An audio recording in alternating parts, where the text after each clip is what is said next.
Welcome in to this Tuesday edition Blue Sky Live here with you this morning. Chase Parham, Neal McCready, Clark Ford Studio. For Neal getting going a little early, we are remote today because spring football begins today, March 18th, around 10 o'clock. We get the viewing period.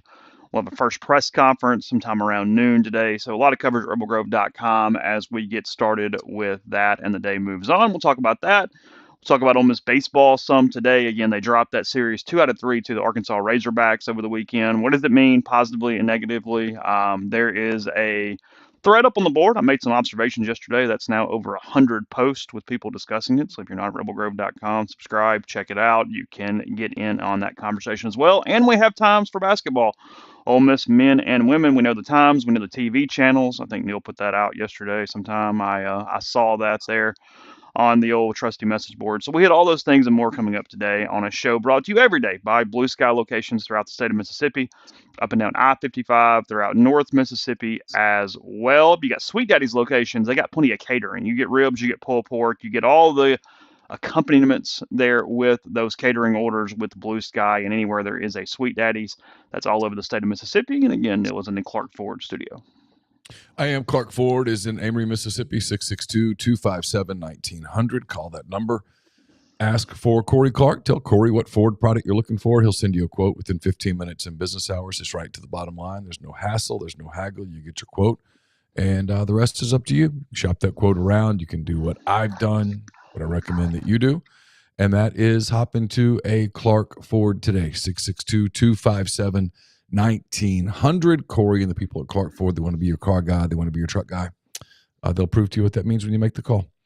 Guest join on the Campbell Clinic hotline. From fractures and sports injuries to complex spine and limb conditions, the pediatric orthopedic physicians at Campbell Clinic in Oxford are the only specialized pediatric orthopedic team in North Mississippi, providing expert care for growing bodies. Visit campbellclinicoxford.com to schedule an appointment or call 901-759-3111. Seeing baseball reaction going on the stream. You got opening day this morning. What was the first pitch? 6 a.m. Is that right? Something like that? I think it was 5 a.m. Okay. Your boy didn't get up for that. We were just talking about that before the thing. I mean, that is such a transformation for you, even in the last 5-6 years. I mean, I made the comment that it sets your calendar for opening day, but not really opening day. The entire baseball season, you, to some degree, move things around Cubs games. Yeah, I'm probably should scare the hell out of the people in intercollegiate athletics. When people go, you can't lose a fan. Yeah, you kind of can. I mean, I'm still a Cubs fan. I like them. I'll cheer for them. I'll watch some games probably.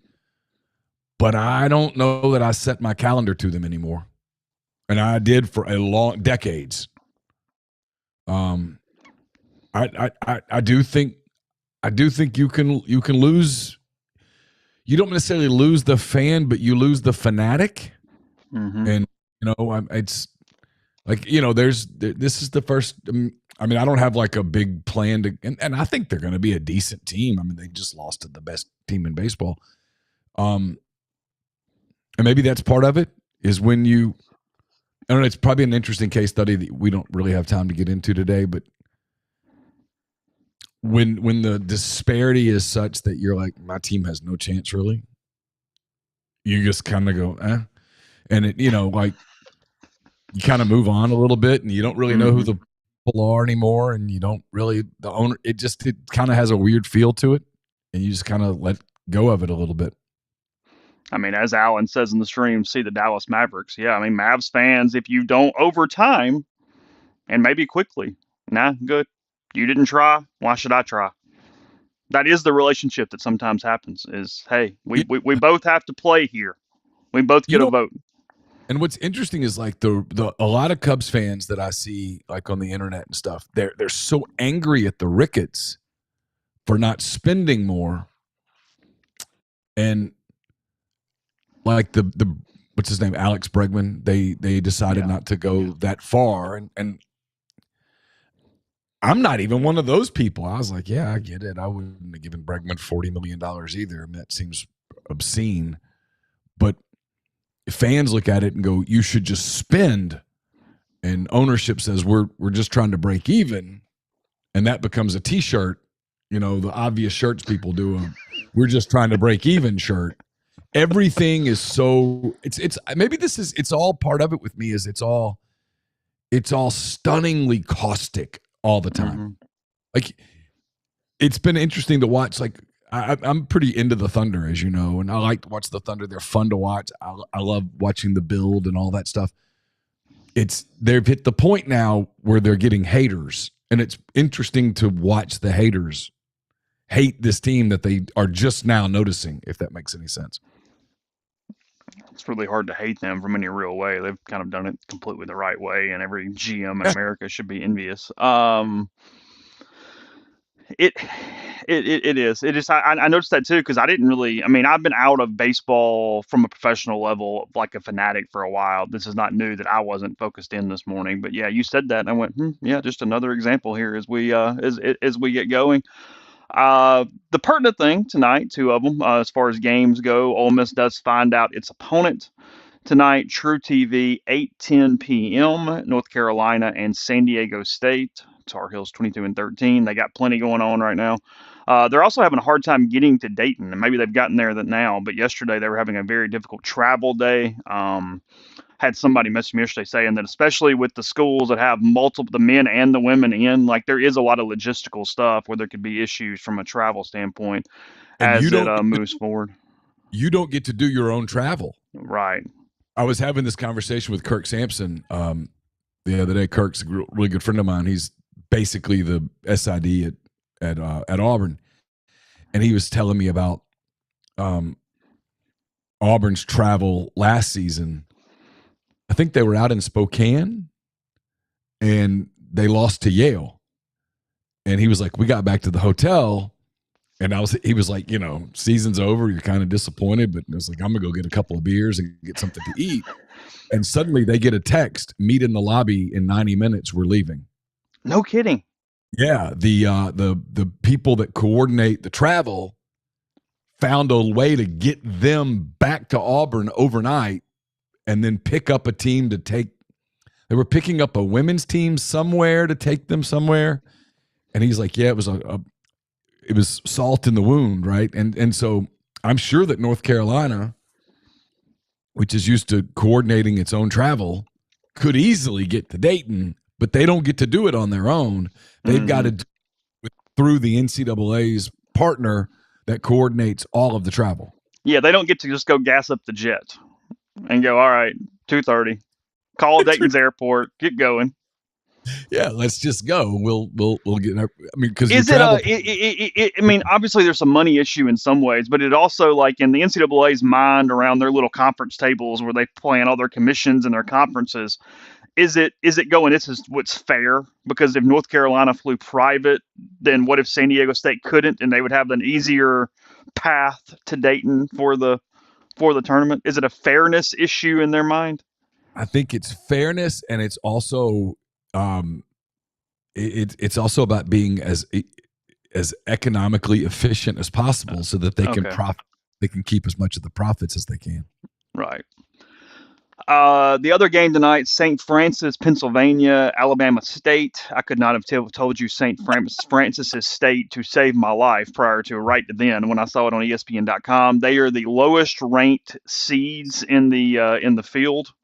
They play at 5:40 in Dayton, and then, as we mentioned yesterday, tomorrow Mount St. Mary's and American is the 16 game. They're both 22-12 on the year.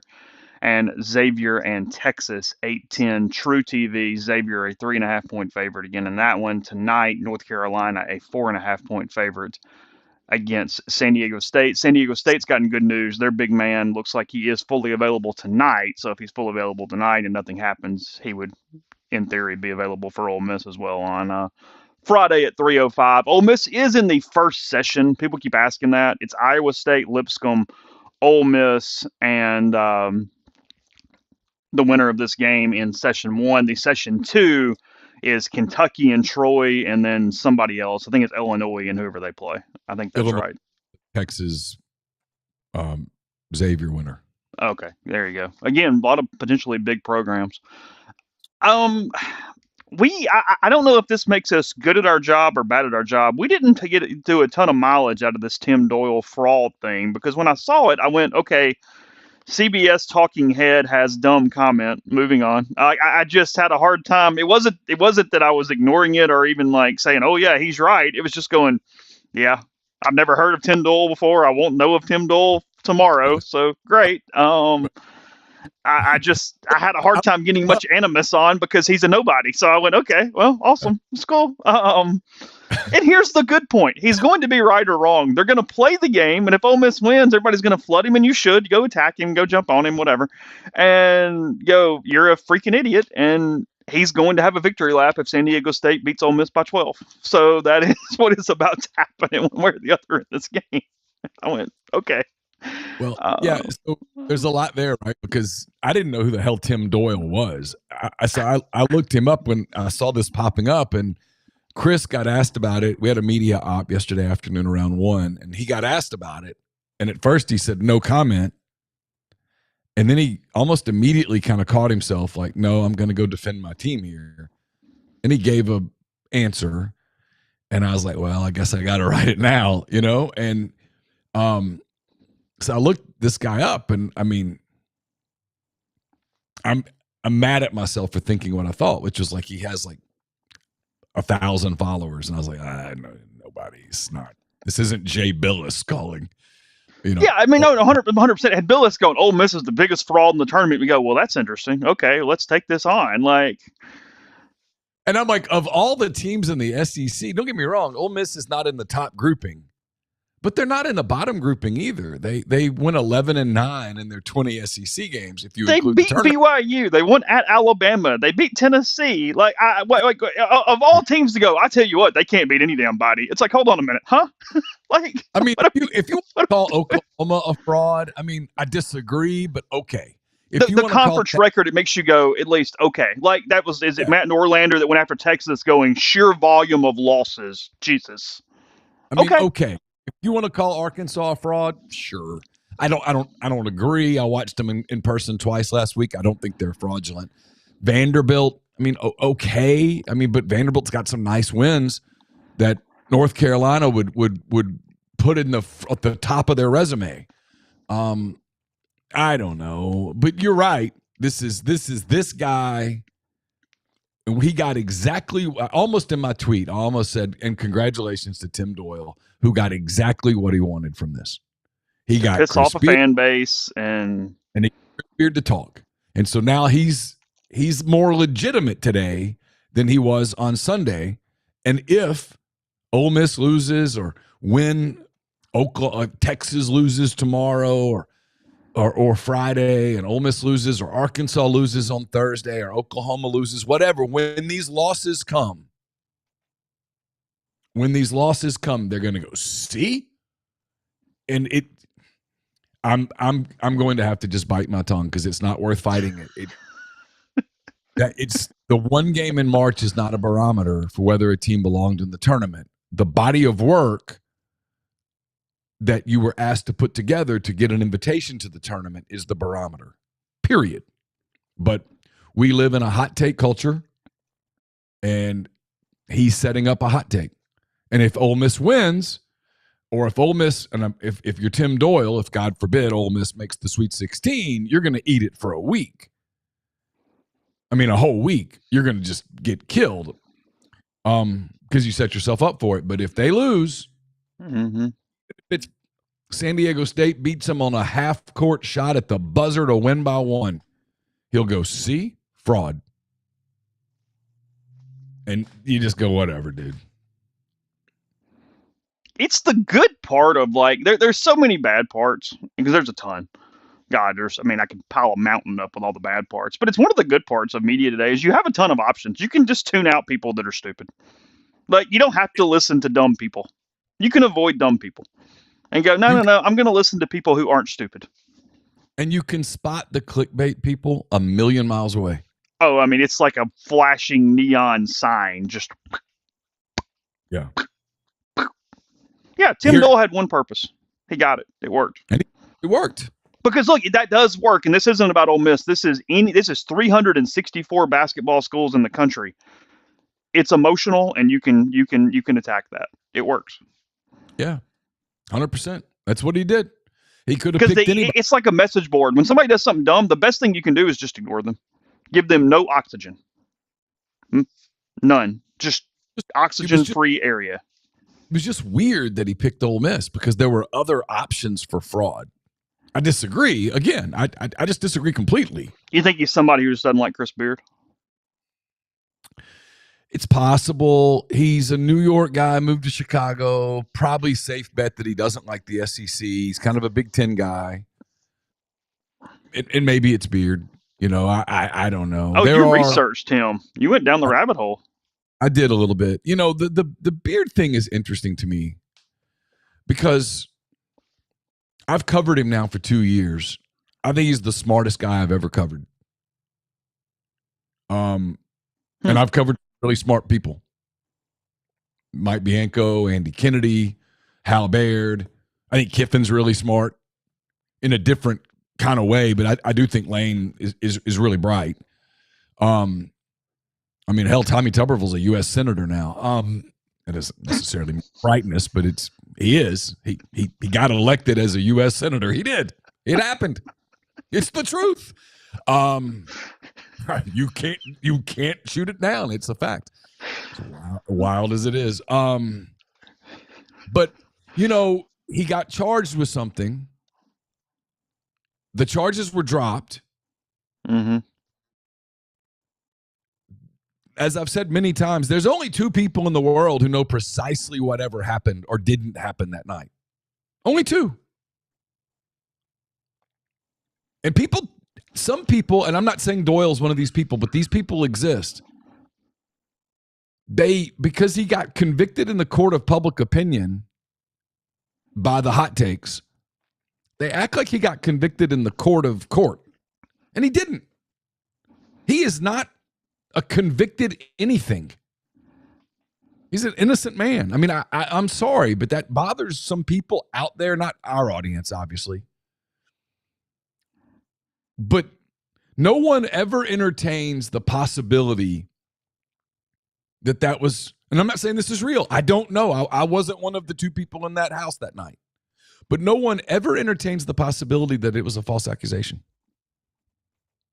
They're absolutely will jump at the idea that it actually happened and that he assaulted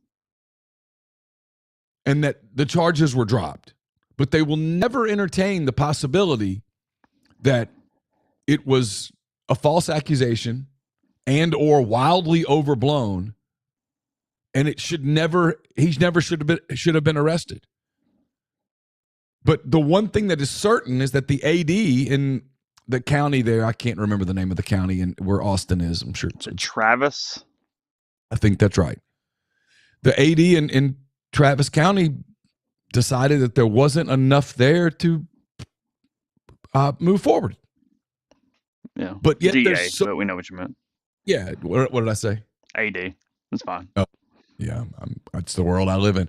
The DA, yeah, decided that was, decided there wasn't enough to move forward, and so he's an innocent person. I get tired of that part of it, but that exists, and people are just weird, and people in our field, a lot of them are beyond weird, and I would assume that's the one reason that he picked Ole Miss to pick on. But Ole Miss went 10-8 in the league. I mean, there's multiple teams that had losing records. Why not Mississippi State? I don't think, for the record, I don't think they're fraudulent. I think they deserve to be in the tournament. They're good. Again, man, I'm cheering for 14-0 Thursday and Friday. I really am. I hope Texas wins in Dayton, and then I hope the whole damn league wins. I know that our message board's going to do the fandom thing. That's cool. I get it. Do what you want to do. I've said this, basketball more than any other sport, you're all in it together. Football, I can at least find ways where, hey, you need a team to lose, so you move up into that top 6 or top 3 or top 2, or especially if you get into these automatic bids. But basketball, you are completely in it together. All 16 of you. The hell with everybody else. Go win. Yeah. I hope that's how that works. I hope all 14 of them are in the second round. If you could give me a world where the tournament's down to 32 teams and 14 of them are from the SEC, I would just be giddy.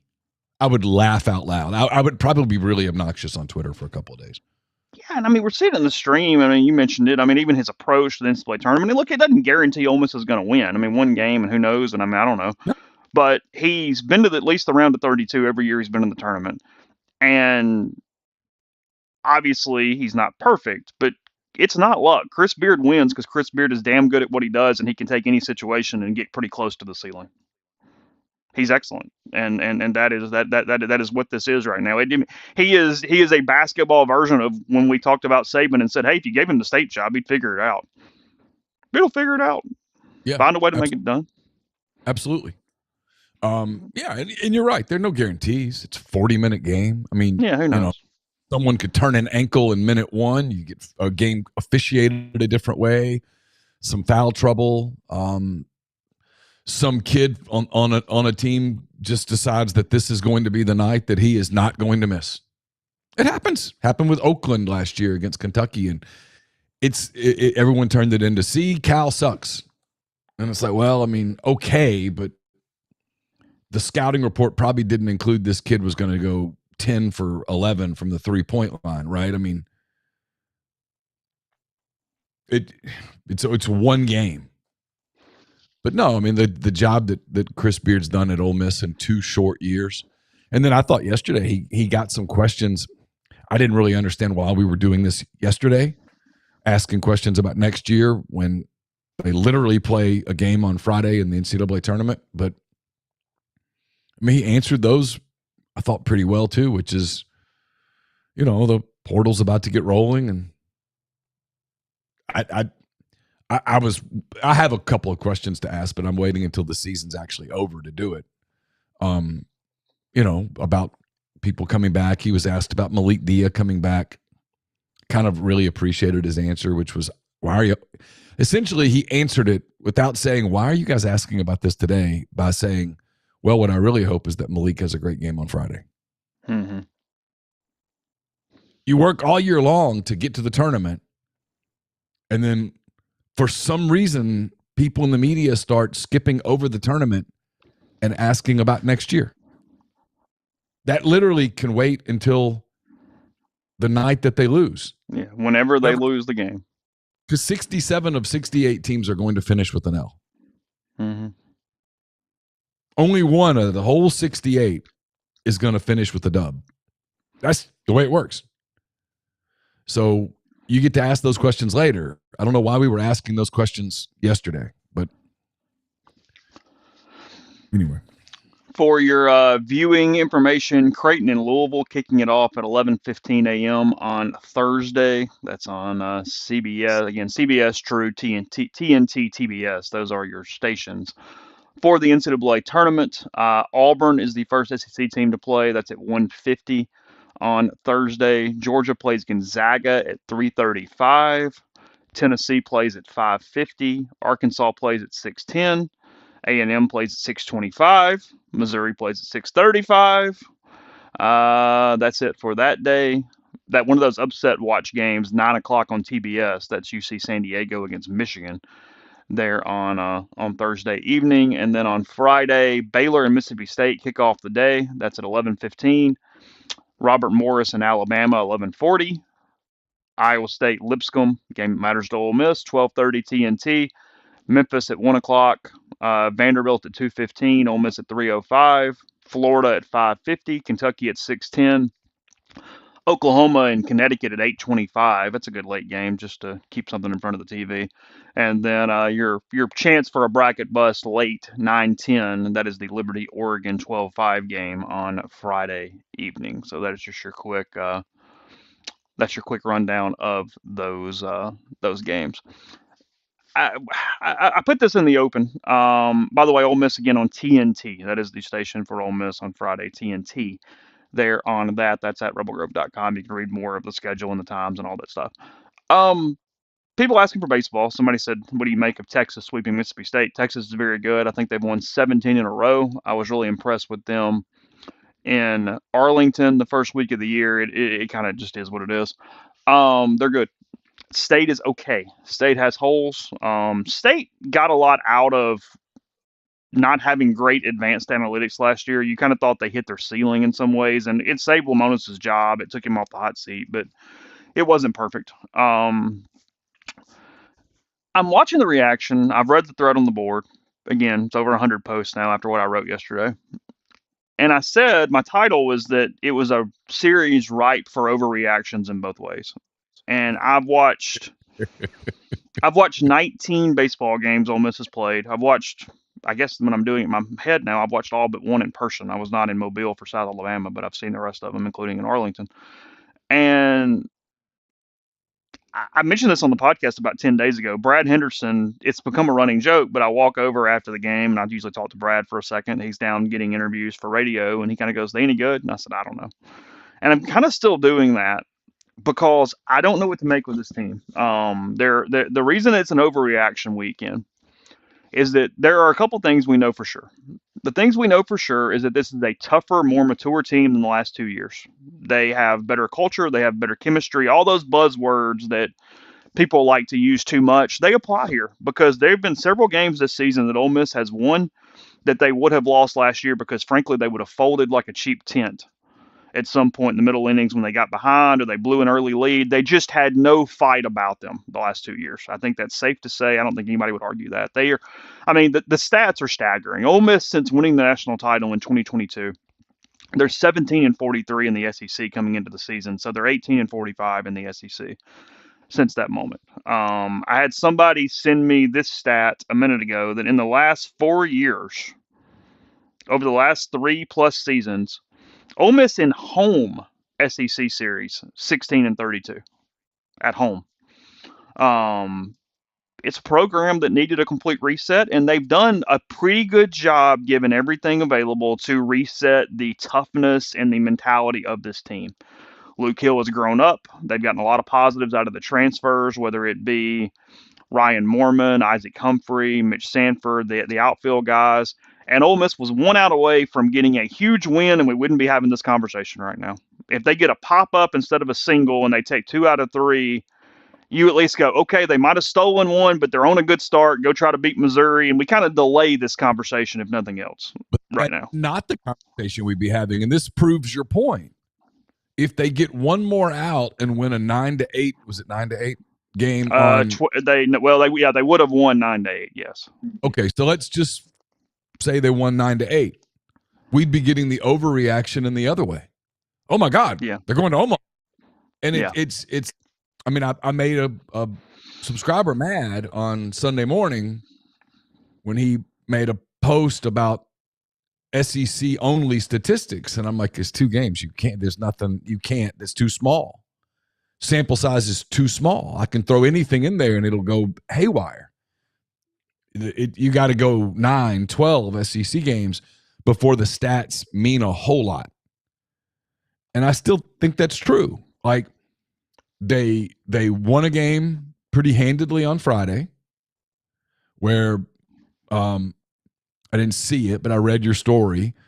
Arkansas kind of kicked the ball around a little bit, left an opening, and Ole Miss beat up on them. And then on Saturday, sort of the opposite happened. Ole Miss had an opportunity early to build a big lead. They really didn't. They only scored 2 runs. Arkansas kind of exhaled a little bit, and then they put up a big inning, and they won handedly. So you had 2 polar opposite games. And then on Sunday, you had Ole Miss built a big lead. Arkansas came storming back, built a lead. Ole Miss came back, tied the game, subsequently went ahead in the game. And then Ole Miss made a couple mistakes in the 9th, and Arkansas, the top of their order, which appears to be a pretty good top of the order, made them pay for it. You know, the shortstop from Aloy. You know, you don't want to give him an extra at-bat, and they did, and he made them pay for it with a clutch hit, right? And so, you know, and then Ole Miss got the tying run to the plate in the bottom of the 9th, and, you know, they struck out. So the game was decided very narrowly, literally 1 out away. And instead of my thoughts, and I haven't watched 19 games, I've probably watched now parts of 2. I guess parts of 3. I watched one of the earlier games in the season. Is I think they're clearly better. They're clearly better on Friday night with Elliott back as the ace of a staff. I think they clearly have more power. I have some concerns about them defensively just from watching them in a very small sample size. And then if I have a big concern for them, it is they strike out a lot. Yeah. And that's it. But I don't know because, and here's the thing, when everyone does these overreactions, because I think they're wild overreactions, unless you've watched the rest of the league, and I haven't yet, I don't really know outside of Tennessee's clearly awesome. And Missouri is clearly pretty bad. Literally the other 14 teams, man, I don't really know. Like, yeah. I don't know. Like, so before you can go, oh, Ole Miss is back or Ole Miss sucks, you have to answer the question, well, how good's Arkansas? I don't know.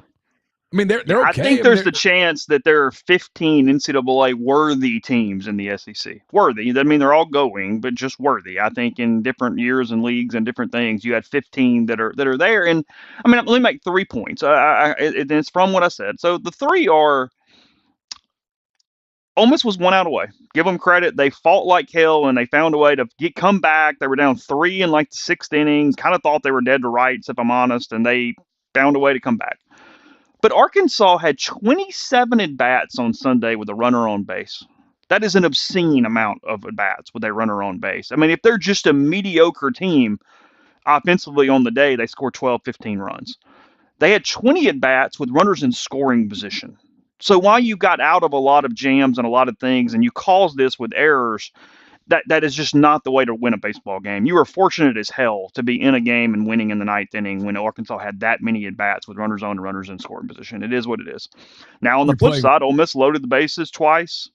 They had 2 men on twice. They didn't score. They stranded those 10 in those ways, and it's what Neal was talking about. They don't move the baseball well enough. Now, they are running the ball out of the ballpark better than I expected, for sure. They're doing a really good job of running the ball out of the ballpark, hitting home runs.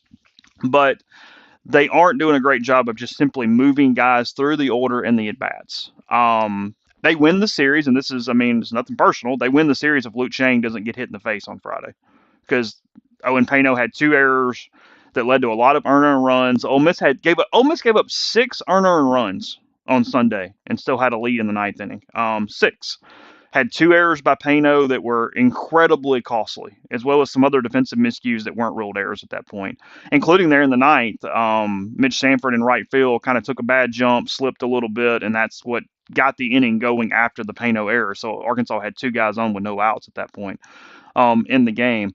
And then the bullpen just simply has to be better. I still believe in Mason Morris. I think he's going to be a good number 1 bullpen guy. He had a bad day on Friday, but I'm not holding that against him. I think he's there. I don't know what to make of Connor Spencer because he stays in counts too long. And that's what was such a bad matchup. And he did pretty well for 2 innings. I mean, frankly, without the errors, Connor Spencer would have had a 3-inning save, and everybody would be going, wow, you had a hell of a day on Sunday. That wasn't his fault. The home run wasn't his fault because the inning should have freaking been over. But he stays in counts too long. And Arkansas and the better teams in the SEC, they foul off a ton of pitches. They run pitch counts up. They make it difficult to put them away. And when that's the situation, it's a bit of a problem. Because you look at the bullpen to even take out the errors, you look at the bullpen on Sunday. Walker Hooks, who's been great, he's a freshman, though, he's going to have some issues. He allowed 3 hits and a walk out of 6 batters faced. Braden Jones, another guy they're really going to count on. He allowed 4 hits out of 7 batters faced. And Spencer, he was great for a couple innings, but he ends up allowing 4 hits and 2 walks out of 14 batters faced. Those whips are not good enough in the SEC in high leverage bullpen innings. So that's got to be better. It is what it is. Again, 1 weekend, go to Missouri, take care of business. That is an opportunity. Come back and play a Florida team that is talented as hell, but is pretty weak mentally. They're kind of fragile. Kevin O'Sullivan has gotten worse as a manager over the years because he just is sort of a head case, and his team plays with a weird personality because of him. And they're good. They can beat your ass. But they also have some weird moments at times, and you go to Kentucky. So we'll see. It's too early. I want to reassess this after 4 weekends. after they've played Florida and Arkansas and played Missouri and Kentucky to see if you can take advantage in the areas you need to take advantage of, and if you can still win or see how you play against the more talented teams in the league as well. And Owen Pano is going to be okay. I mean, I was talking to Mike about it. Yeah. I don't think he's playable right now. Chang is expected to be back on Friday. His dad said that the CT was clear. He should be good to go once concussion protocol is over, which is a 6-day protocol. But Pano is experiencing baseball failure for the first time in his life, and he is scuffling mentally and physically because of it. So you gotta play him. You're not going to go away from him completely, but I don't think you can play him at shortstop on the weekend right now. I just don't think it's doable. So Yeah. I think after 12 SEC games, the other thing you'll know is you'll have a much better idea of, okay, what is your bullpen? Can you get outs? Is the strikeout thing, was it a one weekend deal because you faced a lot of high velocity guys, or is it a problem? And then you'll obviously know a whole lot more about your defense by then. Was that just a couple of mistakes that got made, or are you leaky? After 4 weeks, you'll know. I just don't know. You don't know after one weekend. You just don't.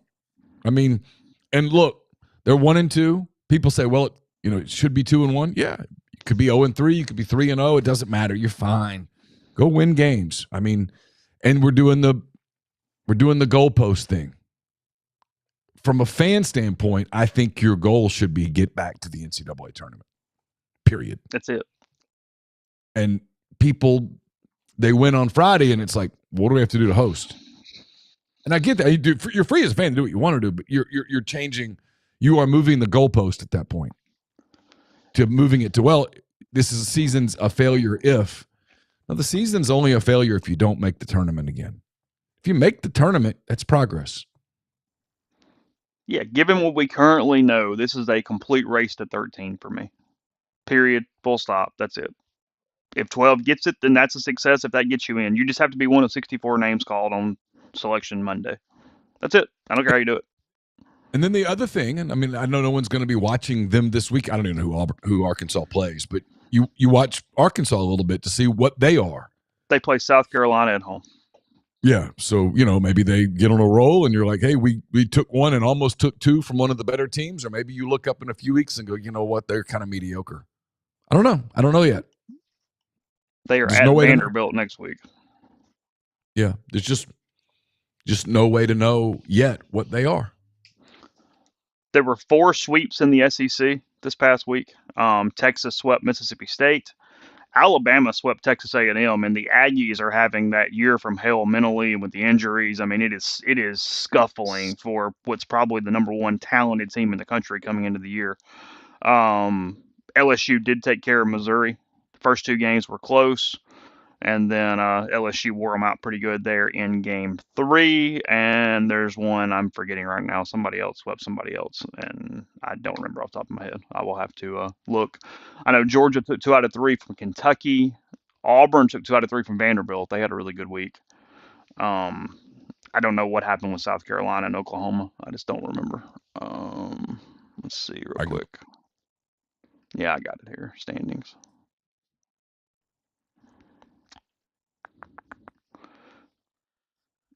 Oh, duh. Tennessee swept Florida. That was the other one. Tennessee is now 20-0. Wow. Oklahoma took 2 out of 3 from whoever they played. At South Carolina. Yeah. Yeah. Alabama, all 3 at A&M. Texas, all 3 at Mississippi State. Tennessee, all 3 at home against Florida. LSU, all 3 at home against Missouri. Georgia, 2 out of 3 at home against Kentucky. Arkansas, 2 out of 3 at Ole Miss. Oklahoma, 2 out of 3 at South Carolina. And Auburn, 2 out of 3, I think, at home against Vanderbilt. I don't know where that was, but for some reason I feel like it was in Auburn, but I could be wrong. It was at Auburn. Okay. So. Yep. Yeah, Tennessee's 20-0 and they're rolling. They're really good. I mean, it's. I don't know what I think. Like, I have so many questions and I'm kind of in awe at the same time. Like, I don't know. I'm in awe and suspicious all at the same time. It's so good. I'm very suspicious. I'll be honest. Like, I kind of go, okay, but what's up? Yeah. I know Liam Dole. I covered Liam Dole. I know him like, okay. So it's fine. I do. They have something in Tennessee where it has become over. I know a couple of years ago they didn't win the title, but they were probably the best team, and then they won the title, and now they are. They are a program that has a personality, and I think that personality is intimidating to opponents as much as they don't want to admit it, and they get in people's heads, and it kind of becomes a self-fulfilling prophecy a little bit when you play And them. he's found a Because way to get transfers to inherit that personality in a real way that's not fake. yeah, well, it's because you keep enough guys that have the culture that when you come in, that's just the way you. I mean, look, you can't take anything. You can question Vitello and you can question stuff, and what you can't question is it's from a result standpoint. It's to say it's working is an understatement. I mean, look, this is one of those where I'm not putting a ton of mileage on it because it's the way of the world. And look, Ole Miss rebuilt its team with transfers, so you don't get it both ways. Okay, I'm not like whatever. I mean, in the fact that Andrew Fisher and Liam Dole transferred after they transferred to you, and they showed themselves as complete mercenaries is not a shock. Now Wes Mendez is a bit of a shock. I don't think he wanted to go. I think Fisher peer pressured him in simply leaving Ole Miss. Um, there's no doubt about that. But I did look up at one point and go, God, they were just a couple management situations and retaining from a starting rotation of Hunter Elliott, Liam Dole, and Wes Mendez. And if that were the case, we would be having such a different conversation right now. Like they had a pristine rotation sitting there and just couldn't hold on to them. Which I mean, it's the way of the world. I mean, I'm not really blaming anybody, but yeah, you looked up and you went, "Wow, okay, that was where that was." Yeah, I mean, you can't. I mean, you can as a fan base, as a whatever. You can't you can't celebrate transfer portal acquisitions and then scream and yell at transfer portal defections. In saying that, when you re-sign a contract and then you bolt on the last day of the period, you are a bit of a scumbag at that point because you lost your Yeah, word. yeah, yeah. But I know of a player that we're going to watch at Ole Miss football practice today who literally 10 minutes after he told another SEC school that he was going there, he booked it with Ole Miss. I mean, it's modern college athletics. I mean, you can't get too terribly worked up about any of it from a they gave their word standpoint because they're. Chris Beard said this yesterday. There's really it's the wild west with no sheriffs. He's like, we've got some rules. We've got some rules, but I don't really know who enforces them. Okay. That's where they are. I mean, can I say, hey, that was kind of shitty of Liam Doyle? Sure. Can I say he's not alone? Absolutely. Absolutely. He used a bid to get a bigger bid. And then there's no rules. There's no Jamar Chase just signed a deal with the Bengals. He can't take that deal and go to the Ravens and go, hey, you ready? Nope. You got a deal. So we don't and in college athletics now, you sign a deal with a collective and it has no standing. They have to honor it if you come, but if you decide to use that deal to negotiate a bigger deal with another school, you can, and there's nothing anybody can do about it. Give me the couple real benefits that Ole Miss can accomplish over the next 3 weeks in spring practice. You got a lot of new dudes. I mean, a lot of new dudes, so you do some incorporating. You get used to how you practice, to how you do certain things. Obviously, all eyes will be on Austin Simmons, replacing a 3-year starter at quarterback who put up a ton of numbers and, more importantly, put up a ton of wins. Jackson Dart won a lot of games as Ole Miss's starting quarterback. So you got to replace that. I mean, then, you don't get anybody hurt. You got to replace a lot of production on defense. I know people are super excited about a lot of the young guys and some of the transfers. And it's good. But they are replacing an absolute ton of production on that side of the ball. Nolan and Ivy and Pegues and Uman Mielen and Paul and Amos and Trey Washington. I mean, those are some dudes that played a lot of snaps and made a lot of plays and won a lot of games. Daughtery's kind of like the Fresh Prince GIF right now, just kind of looking around, going, okay, I'm the guy back. He and Centurion. Yeah. And so you need those guys to step up and be leaders and all of that.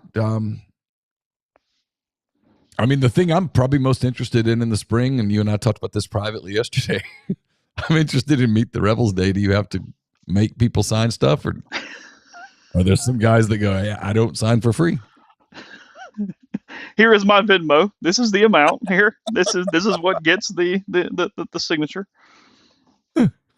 Autographs are 45, pictures are 70. Yeah. You want me to autograph what? My agent's right here. Yeah. I mean, I don't know. I suspect we are approaching rapidly the phase of college football where we get away from spring football and we go to OTAs. I think it's inevitable. It'll be one of the things that Lane's asked about today. And I think most coaches, he now has – Lane was a trendsetter last year with the spring game. He's got lots of company now. And I think that's the next step is that we go to OTAs and this becomes kind of an antiquated thing of the past. I know they're just in drills and they're just doing whatever. And, Lane's not going to have them out there beating their heads in. But I do want to see some semblance of what the hell the running back position looks like. We can pick out good and bad running backs. That is one thing with your eye test. You can tell when one guy's different. It's doable. Yeah, for sure. We won't have Ulysses Bentley to ask about this time, so that's out. Look, you like Ulysses as a person by a ton, but you're kind of glad he's gone, aren't you? You can admit it. I got that storyline got worn out last year when people are like, y'all don't ask. I'm like, we ask literally every week. What do you want me to do? I go beat him up? I can't make Lane give an answer. Lane, I demand an answer. Yeah. It wasn't going to work. Lane, take this truth serum, please. Thank you. Okay. Now, answer the question. Gracias. So I'm interested. They're it's a totally different vibe around. Last year was that whole, playoffs or bust, that kind of mentality. I don't know that's. I could be wrong. I don't really have that approach going into it. Although I've heard people around the program say it's imperative to make the playoffs from a raising money and all that standpoint.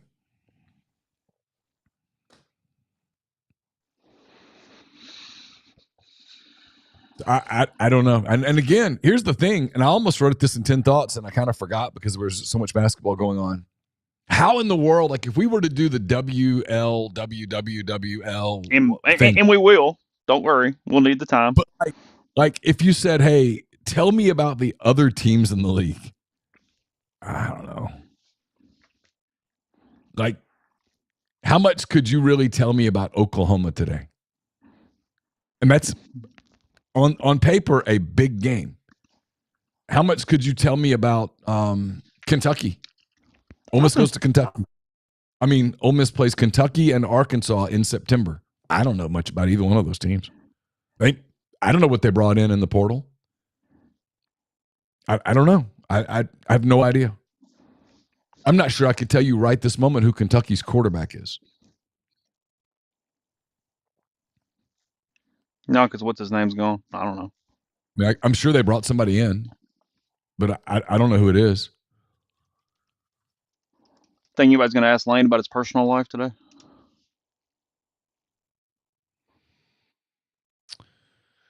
Oh, it's Zach Calzada. Oh, is he still playing? That's what it says. I don't know. Is that right? Wow. Wow. Who knew? Okay. He's like 30. Yeah, good for him. Yeah. Where did he play last year? Like Incarnate Word or something? What year did we see Calzada? He's played for A&M and Auburn and Incarnate Word. Incarnate Word. Look at me. I got one right. So he started his career in 19 at Texas A&M, was there 19 to 21. So sometime in there is where we saw Mr. Calzada. Yep. Auburn in 22, Incarnate Word in 23 and 24, and now he's at Kentucky in 25.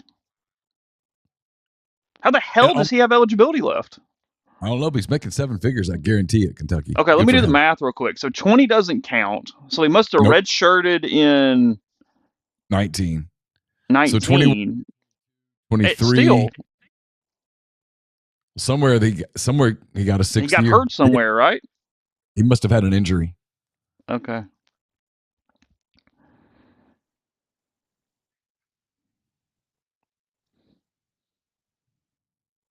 Yeah, I'm looking. Yes.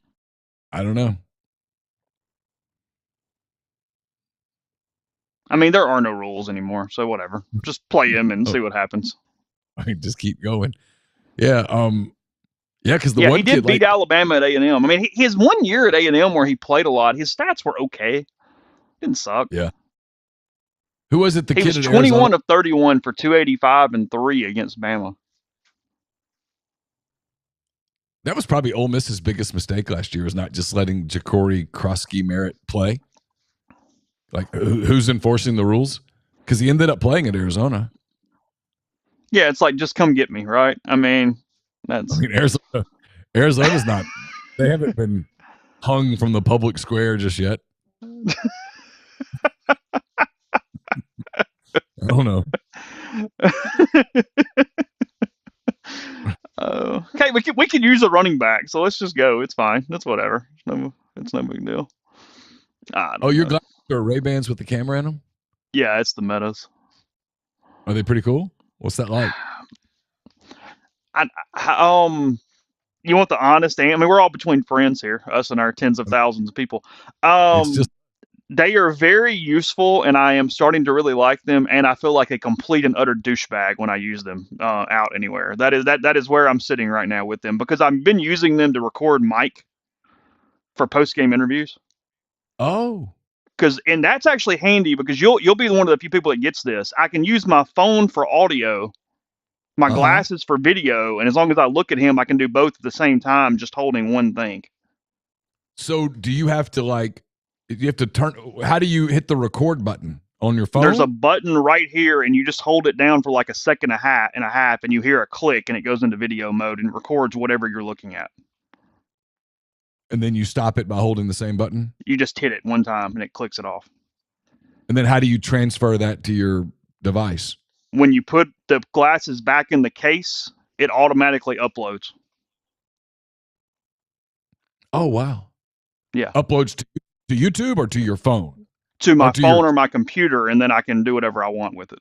And then you load from there into... Correct. Oh, that's fascinating. I mean, I tell you what I've started doing is I don't love in-ear headphones. So they've been kind of nice for me using them as headphones. Like, I just walk around with glasses on, and I'm listening to whatever I'm listening to. Are they prescription? Or are they just... They will be. I just got them the other day, so I am going to get the prescription lenses in them. I have not done that yet. Okay. And they're sunglasses too. I mean, I'm not going to look like Vitter. It only takes about 15, 20 seconds, but they transition to sunglasses when I'm in the sun. Oh. Yeah. I was careful about that. I asked a lot of questions. I said, hey, how long does this take? Because I've got one specific thing that I don't need to look like. So, okay, can we avoid that? And she literally grabbed the little UV light thing. And the one negative, and I guess this is any transition, is I need other sunglasses in the car, because your windshield blocks UV rays. Yeah. So they stay clear in the car. They won't turn to sunglasses. Oh, okay. Because I can bring you juggling balls. Please, yeah. Let's clown car, the whole deal. Yeah, I can film that. Yeah, there's two. If you're doing this, if you're doing the transition, there's two options in the Wayfarer, which is what I have on. It's the sunglasses I wear too. Um, they have this one, and they have like a stone color that I actually like better for just regular frames. But the lenses on those are like watermelon red, and I was like, it was too much. It's kind of So Elton John. it didn't work. These are basically like a black green when they turn, so it's fine. But yes. But no, I'm using them for audio and talking to you right now. I don't have headphones in. I'm just talking to you and listening through the glasses. Oh wow, hmm I'm impressed. So we'll see. I don't know. It's a work in pro. Look, it might have been the dumbest purchase I've made in years. We'll find out. I don't know, but I am finding some media ways where it does make sense, including post game interviews. Okay. There's a little light that comes on in the corner, and you can't really see it very well, but it's telling people they're probably being recorded. I'm sure it's a legal thing. And I feel like as soon as I hit it on Saturday, Mike looked at me really funny and just didn't have the energy to ask a question. So he just sort of like moved on and answered and was like, okay, whatever. It's fine. But I almost saw him like double take a little bit and went,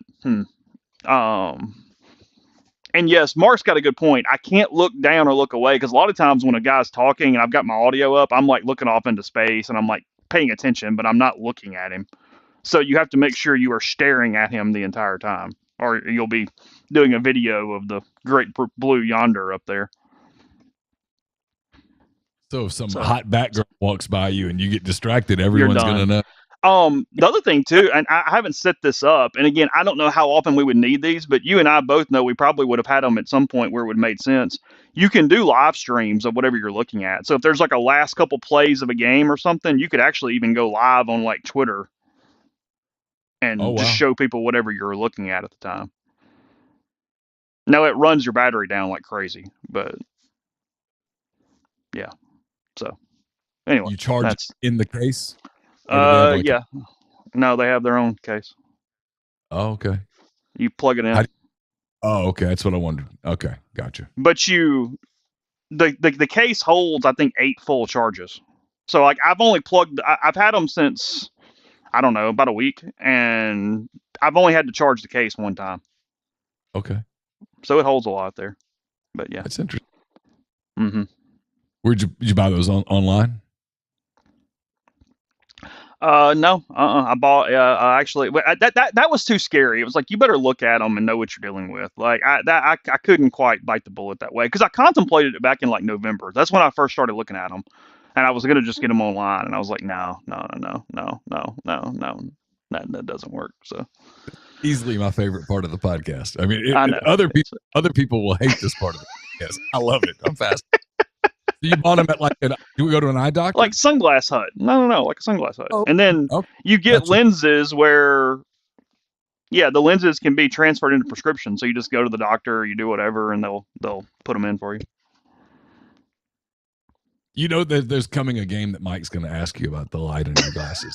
Absolutely going to happen. The question is it when he's in a really good mood or he's really pissed off? Like which direction is it when he asks is the question. Probably after like a midweek game where he's wanting to he's tired of some of the questions. And he goes, so what's up with the light in the glasses? What's I'm going to change the subject now. Yeah. Which I will admire when it happens. That will be a video that I want to watch. Oh, that's a good point. You want to borrow them when you go to Talladega? You can just live stream everything you're looking at. Oh, that'd be interesting. Just take them and show us the sights. It's a thought. Probably good you didn't have them in Alaska. Siski would have had you just like showing a continuous live stream of whatever was going on in front of you for hours at a time. Including when I saw the bear. Yeah, there you go. It was a seal. It could have been a seal. It looked like a bear. I wasn't going to take chances. Yeah. So, okay. We are getting pretty close to time just because we actually have football a little earlier than we thought. I think a text message said a minute ago. I think I saw that correctly. Is that true? Minutes. I'm glad we started early today. This would have been Panic City right now. Yeah, that's a good point. What is Talladega, by the way? When are you going? It's it's the weekend of double decker. So last weekend in April. Yeah. Yep. I don't know if I'll run that 10K that day or not. I haven't decided. I was going to run it, but I'm not now. The course is like just kind of hard enough where if I got in the right mood, I'm not really in the mood. I don't know. The And I still hill, haven't decided one way or the other on that death by 5K in Memphis. that's stupid. I mean, there's just no benefit in that at all. At least the double-decker thing, you're like running in your hometown and you're like running around. Yeah. It's challenging enough. And it only race, takes but, an hour. You're done. It's no big deal. It's whatever. yeah, and at the end of it, they give you some pizza and stuff, and you do whatever you're going to do for the rest of the day. That other deal's stupid. Just beyond stupid. Yeah, 10 and like 25 hours. No. Plus, you're going to be nasty at the end of that. Well, that was more the problem is like logistically. It's like, where do you sleep? Like, what do? Do you take a car and just like sleep in your back seat for an hour and a half a couple times? Like, what? How does that work? So you sweat and then you dry and then you sweat and no, that's dumb. And at some point, you're probably going to cramp just because you are 20, 25 miles into a race over a day. So anyway, okay, we got time. All right, football. We will have coverage to you probably sometime. Well, we'll have quick hits around 11:30 to 12. Whenever Lane is done, we will have that, and then whatever else at rebelgrove.com. Going to have plenty of basketball stuff leading into Milwaukee and Ole Miss facing North Carolina or San Diego State. Baseball is at Southern Miss, by the way. I completely forgot that. They're in Pearl tonight. They play Southern Miss. It is being streamed. Trustmark Park the last couple of years has finally started streaming those things. So you're good from that situation. You'll be able to watch in that way. So just heads up on that. You can catch up. You can catch baseball tonight prior to. I'm sure you want to check in on San Diego State and North Carolina again. True at 8:10 for that. So appreciate everybody getting the early start this morning. We'll get this up, and when we will go from there. So a lot of content. MPW Digital. I know Colin and Brian have a podcast. Got some other stuff coming as well. So take care. Have a good day, and we'll talk to you again soon.